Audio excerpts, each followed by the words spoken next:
అందరికీ నమస్కారం. ఈరోజు శాసనసభలో మరి నిన్నటి కూడా మీరు చూశారు.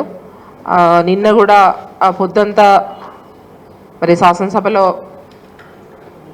మరి సవితక్క గారిని, తర్వాత మన సునీతక్క గారిని, మరి ఆయన గౌరవ ముఖ్యమంత్రి గారు టార్గెట్ చేస్తూ మరి వారు ఏమీ మాట్లాడలేదు. వాళ్ళు సబ్జెక్ట్ కూడా వాళ్ళు మాట్లాడలేదు. అప్పుడు కేటీఆర్ సార్ సబ్జెక్ట్ మాట్లాడుతున్నారు, వాళ్ళు అక్కడ రిప్లై ఇవ్వాలి. కానీ ఆయన మాట్లాడిన తర్వాత క్లోజ్ అయిన తర్వాత కావాలని ఆయన మన అక్క వాళ్ళకి టార్గెట్ చేయడం అనేది నిజంగా అసలు మేము శాసనసభ్యులుగా నేను రెండోసారి నేను సభలో ఈరోజు ఉన్నాను. నిజంగా చాలా బాధాకరమైన విషయం అండి. ఈరోజు వర్గీకరణలో మరి ఎన్నో సంవత్సరాల నుంచి 50 సంవత్సరాల నుంచి మరి ఈరోజు సుప్రీంకోర్టు మరి తీర్పు ఇవ్వడంలో మరి మేము కూడా మాట్లాడతాం. మా కాన్స్టిట్యుయెన్సీలో మా జిల్లాలో మరి ఎస్సీ సోదరులు ఎక్కువ ఉన్నారు, మా ఎస్సీ మహిళలు. మేము వాళ్ళతో పాటు మేము ఎప్పుడు కూడా కలిసి ఉండేవాళ్ళం. మేము ధర్నాలు కానీ రాస్తారోకలు కానీ వర్గీకరణ కావాలని మేము కొట్లాడిన వాళ్ళము. మేము 2 నిమిషాలు మాట్లాడతామంటే కూడా మరి మాకు ఈరోజు అవకాశం కల్పించలేదు. మరి ఎన్నోసార్లు మేము నిలబడే ఉన్నాం. ఈరోజు దాదాపు 4:30 గంటలు మేము అందరూ కూర్చొని ఉన్నారు, కానీ మేము 3 కూడా మేము నిలబడే ఉన్నాం. కనీసం ఎవరు కూడా అక్కడ ఉన్నటువంటి మంత్రులు కావచ్చు, సభ నడిపే శ్రీధర్ బాబు కావచ్చు, మరి రోజు సభని నడిపిస్తూ వాళ్ళని కూర్చోండి వీళ్ళని కూర్చోండి అని చెప్తూ పోయినారు. కానీ ఈరోజు కనీసం శ్రీధర్ బాబుని కూడా మేము అడుగుతున్నాము.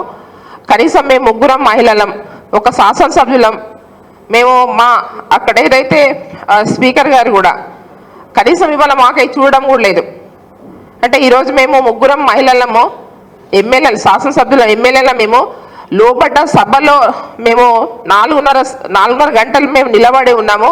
మరి మాకు ఒక్క 2 నిమిషాలు మాకు మైక్ ఇవ్వండి అని మేము అడిగినా కూడా ఈరోజు మరి మైక్ ఇవ్వకుండా మరి మా శాసనసభలో ఇంతకుముందు మా కేటీఆర్ సార్ కానీ హరీష్ రావు సార్ కానీ మరి ఏదైతే వర్గీకరణలో మరి వారు సుప్రీంకోర్టు ఇచ్చినటువంటి ఆర్డర్ ప్రకారంగా వాళ్ళు మాట్లాడి వాళ్ళు బయటికి వెళ్ళిపోయారు. మరి అక్కడ బయట నుంచి మార్షల్ వాళ్ళు పెట్టేసి వాళ్ళని బయట తీసుకొచ్చేసి ఇక్కడ మన పార్ట్ ఆఫీస్లో వదిలేయడం జరిగింది. మరి ఏదేమైనా కూడా మరి నిజంగా మేము మరి నిన్న మొన్న మాట్లాడేటప్పుడు కౌశిక్ రెడ్డి గారు సీతక్క గారిని అవగాహన లేకుండా మాట్లాడుతున్నారు మరి మంత్రి గారు సీతక్క గారు అన్నారు. మంచి మాటతోనే అన్నారు, ఏం తిట్టలేదు. మంచి మాటతోనే అంటే మరి వాళ్ళందరూ లేశారు. అటెట్లా మాట్లాడుతున్నాడు గౌరవ సభ్యులు. మరి సారీ చెప్పాలంటే వెంటనే సారీ చెప్పారు, విత్డ్రా చేసుకున్నారు. మరి అక్క వాళ్ళని ఆయన కించపరుస్తూ గతంలో మరి కాంగ్రెస్ పార్టీలో మరి సవితక్క కానీ మన సునీతక్క కానీ డీకే అరుణ కానీ అంటే మేము కూడా చూస్తున్నాం ముందు నుంచి కూడా. మరి వారు కాంగ్రెస్ పార్టీలో వారు ఉన్నారు ముందు నుంచి. రేవంత్ రెడ్డి గారు ఎప్పుడు వచ్చారు? తెలుగుదేశం పార్టీలో ఉండి మరి కాంగ్రెస్కి వచ్చారు. మరి పదే ఏం మాట్లాడతారు? మరి ఇవాళ ఎస్సీ వర్గీకరణలో మరి సుప్రీంకోర్టు ఇచ్చినటువంటి తీర్పులో మరి ఏదో మేమే చేసాం, ముఖ్యమంత్రి మేమే చేస్తాం అన్నట్టు అక్కడ దళిత మన శాసనసభ్యులు మాట్లాడుతున్నారు. ఏం చేశారు మేము అడుగుతున్నాం. ఎన్నో సంవత్సరాల నుంచి మరి సుప్రీంకోర్టులో మరి గత ప్రభుత్వంలో ఆ రోజు ఉన్నటువంటి మరి మాజీ ముఖ్యమంత్రి గారు కేసీఆర్ సార్ గారు మరి శాసనసభలో 2 సార్లు తీర్మానం చేసి మరి ప్రధానమంత్రి గారికి మరి కొంత దళిత ఆ రోజు డిప్యూటీ సీఎంగా ఉన్న మరి కడియం శ్రీహరి కావచ్చు, మరి కొంతమంది ఇంకా దళిత సోదరులను మన మంత్రులను పట్టుకొని పోయి మరి ప్రధానమంత్రిని కలిసి మరి వర్గీకరణ చేయాలి అనేసి మరి ఇవ్వడం మరి మీకు అందరికీ తెలుసు. శాసనసభలో 2 సార్లు తీర్మానం చేసిన విషయం తెలుసు. మరి ఈరోజు రేవంత్ రెడ్డి గారే చేసినట్టు అక్కడ శాసనసభ్యులు మాట్లాడుతున్నారు. సరే ఏదేమైనా మాట్లాడినా కూడా మరి ఒక శాసనసభ్యులుగా మేము ముగ్గురం మహిళలం. నిజంగా చాలా బాధాకరమైన విషయం అండి. 4:30 గంటలు మేము నిలబడి ఉండి కాళ్ళు నొప్పులు వస్తే కూడా మేము కనీసం లాస్ట్ కూడా మేము అడిగాం. లాస్ట్ కూడా ఒక్క నిమిషం ఇవ్వండి, మేము నిన్న ఒక జరిగిన సంఘటన విషయంలో మేము మాట్లాడలేదు, మేము వర్గీకరణ విషయంలో మేము మాట్లాడిపోతాం అంటే కూడా మాకు ఇవ్వలేదు.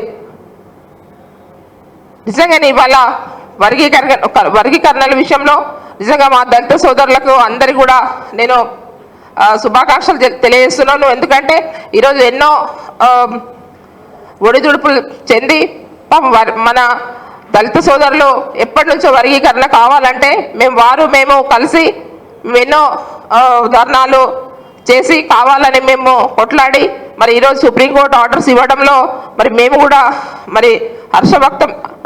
కూడా సంతోషంగా మేము మా దళిత సోదరులకు అందరు కూడా మరి మేము ఈరోజు వారికి దళిత సోదరులకు అందరికీ కూడా శుభాకాంక్షలు తెలియజేస్తూ ఏది ఏమైనా కూడా కానీ ఈరోజు సభలో మాత్రము ఎవరైతే రేవంత్ రెడ్డి గారు ముఖ్యమంత్రి గారు నిజంగా మమ్మల్ని చాలా చిన్న చూపు చూస్తున్నారు అన్ని విషయంలో.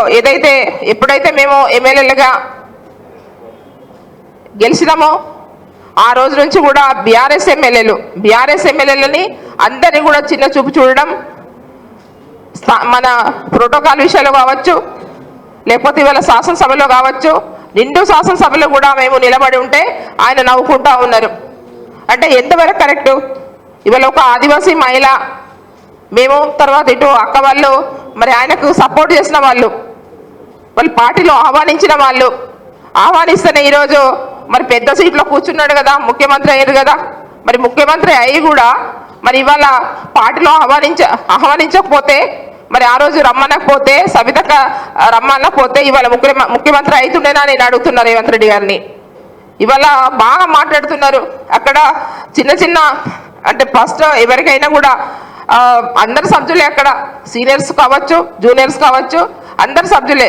కానీ అక్కడ ఎట్లా అంటే చాలా చులకన చూస్తున్నారు. మేము నిలబడి ఉంటే వాళ్ళందరూ కూడా ఫస్ట్ టైం అయిన సభ్యులందరూ కూడా మమ్మల్ని నవ్వుకోవడం చూసేసి కూర్చోండి మీకు ఇవ్వరు కూర్చోండి అంటే మేము ఇవాళ శాసనసభ్యులము, మాకు కూడా హక్కు ఉంది, మాట్లాడడానికి హక్కు ఉంది. ఇవాళ మేము అసెంబ్లీలో మేము మరి మా ప్రజలు ఓట్లేసి గెలిపిస్తే ఇవాళ మేము ఎమ్మెల్యేలుగా మేము శాసనసభలో మేము ఇవాళ వాళ్ళు ఎట్లా వచ్చారో వాళ్ళని ఎట్లా గెలిపించారో ప్రజలు మమ్మల్ని కూడా అట్లానే ప్రజలు గెలిపిస్తే మేము ఇవాళ శాసనసభలో అడుగు పెడితే మరి ఫస్ట్ ఉన్న సభ్యులందరూ కూడా మమ్మల్ని కించపరచడం నవ్వుకోవడం వాళ్ళందరూ కూడా నిజంగా ఇవాళ చాలా బాధాకరమైన విషయం అండి. ఇట్లాంటి మేము కూడా మా ఫాదర్ కూడా దాదాపు 4 సార్లుగా ఎమ్మెల్యేగా ఉన్నారు, 2 సార్లు మంత్రిగా ఉన్నారు. మా ఫాదర్ కాంగ్రెస్లో ఉన్నారు, కానీ నేను ఫస్ట్ నుంచి కూడా నేను టీడీపీ, తర్వాత తెలంగాణ ఉద్యమంలో 2010లో నేను మన టీఆర్ఎస్కి రావడం జరిగింది. నాకు ఆ రోజు నుంచి అయితే ఈ రోజు వరకు కూడా మరి కేసీఆర్ సార్ గారు నన్ను ఒక బిడ్డలాగా నన్ను చూస్తున్నారు. నిజంగా ఇవాళ రేవంత్ రెడ్డి ఇవాళ నిజంగా అంటే ఆయన మహిళల మీద ఏ విధంగా ఆయన మాట్లాడుతున్నాడంటే ఇవాళ ఇందిరమ్మ రాజ్యం అంటున్నారు. మరి ఇందిరమ్మ ఎవరండి? మహిళ కాదా? ఇవాళ సోనియా గాంధీ ఎవరండి? మహిళ కాదా? ప్రియాంక గాంధీ మహిళ కాదా? ఇవాళ వాళ్ళ పేర్లు చెప్పుకోనే కదా వీళ్ళు ఇక్కడ రాజకీయాలు నడుస్తున్నారు. వాళ్ళ పేరు చెప్పుకునే కదా ఇక్కడ ఇవన్నీ కూడా ప్రజాస్వామ్యంలో ఇవాళ మేము ప్రజాపాలన చేస్తున్నామని చెప్తున్నారు. మరి ఇవాళ ఇందిరమ్మ పేరు పెట్టుకొని మరి ఇవాళ మహిళల్ని ఇవాళ శాసనసభలో మరి అవమానపరుస్తారా? మేము ఏమడిగామండి? 2 నిమిషాలు మాట్లాడడానికి అవకాశం ఇవ్వండి అని అక్కడ అడిగింది. ఏమైనా తప్పు ఉందండి? ఆయన సమాధానం చెప్పేదా ముఖ్యమంత్రి? భయం ఎందుకండి? అరే భయం ఎందుకు? భయపడి 2 నిమిషాలు కూడా మరి సవితక్కకి మరి ఆయన టైం ఇవ్వకపోవడం, మన మైక్ ఇవ్వకపోవడం మాట్లాడడానికి. మరి ఆ రోజు మరి కాంగ్రెస్ ప్రభుత్వంలో మరి ఇందిరమ్మ రాజ్యం అంటూ మరి సోనియా గాంధీ పాపం చాలా మంచి అమ్మ, వాస్తవంగా తెలంగాణలో మరి తెలంగాణ కోసం మరి మన తెలంగాణ ఇచ్చింది పోరాటం చేసి మరి కేసీఆర్ సార్ స్ఫూర్తితో మనం ఆ ఉద్యమం చేసి ఎంతోమంది విద్యార్థులు బలిదానం అవుతున్నారంటే సోనియమ్మ గారు మరి తెలంగాణ ఇచ్చిన ఆమెను కూడా ఆయన ఏమన్నాడు, బలిదేవత అన్నాడు సోనియా గాంధీని. మరి సోనియా గాంధీని బలిదేవత అని మరి ఇప్పుడు ఏం మాట్లాడుతున్నాడు, సోనియా గాంధీని తిడతాడు ఒక రకంగా బలిదేవత అని, డికే అరుణ గారిని తిడతాడు, ఇటేమో మన సవితక్కన గారు తిడతాడు, తర్వాత సునీతక్క గారిని తిడతాడు. అంటే ప్రతి ఒక్క మహిళని తిట్టడం అనేది ఏంటిది? ఇవాళ ఒక సీఎంగా ఆయన సభ నడిపించడం అనేది నిజంగా ఈరోజు మేము చాలా బాధపడుతున్నామండి. అసలు ఇప్పుడు మేము గెలిచి మరి మీ సభలో వచ్చినామంటే నిజంగా అసలు మా ప్రజలు మమ్మల్ని గెలిపించి పంపించారు, కానీ అసలు ఇక్కడ వచ్చిన తర్వాత అందరికీ సమానం చూస్తారనుకున్నాం. అటువైపు కూడా కాంగ్రెస్ వైపు కూడా మరి 6 ఎమ్మెల్యేస్ ఉన్నారు, మరి 2 మంత్రులు కూడా ఉన్నారు. కనీసం ఆ 2 మంత్రులు కూడా మరి మంత్రులుగా పనిచేసినటువంటి 2 కూడా మహిళలు, మరి మాజీ మంత్రులు, మరి వాళ్ళకు ఒక 2 నిమిషాల అవకాశం ఇవ్వండి, ఇంత రాదంతం చేయడం ఎందుకు అనేసి మరి వాళ్ళు కూడా చెప్పాలి కదా. వాళ్ళు చెప్పారు. తర్వాత నిన్న వాళ్ళతో మరి జూనియర్ పిల్లలతో మరి నిన్న ప్రెస్ మీటింగ్లో పెట్టేసి మరి మాట్లాడిపియడం నిజంగా చాలా బాధాకరమైన విషయం అండి. ఏదేమైనా కూడా మరి ఇట్లా సీఎం గారు అందరినీ సమానంగా చూసుకోవాలి. ఎమ్మెల్యేలు ఉన్నప్పుడు సభలో నడిపించేటప్పుడు ప్రతిపక్షంగా ఉన్న ఎమ్మెల్యేలను కానివ్వండి, తర్వాత వాళ్ళ పార్టీ ఎమ్మెల్యేస్ కావాలని అందరినీ కూడా అందరినీ కలుపుకొని పోవాలి. ఒక ముఖ్యమంత్రి అంటే ఒక కాంగ్రెస్ పార్టీకి ముఖ్యమంత్రి, ఆయన ఒక కాంగ్రెస్ పార్టీకి ముఖ్యమంత్రిగా వ్యవహరిస్తున్నారు. పాపం సభలో లేని వాళ్ళని మాట్లాడడం, కేసీఆర్ గారిని అయితే ఎప్పుడు కూడా కేసీఆర్ తిట్టడమే తప్ప వేరేది ఏం లేదు. వాస్తవంగా ఎంత బాధాకరమైన విషయం అండి. ఈరోజు పాపము కవిత మేడం గారు పాపం ఆమె ఏ పరిస్థితిలో ఉంది, ఎవరికైనా ఆ పరిస్థితి రావద్దు, ఆమెను కూడా ఈరోజు సభలో మరి మాట్లాడడం అంటే ఎంతవరకు కరెక్ట్ అండి?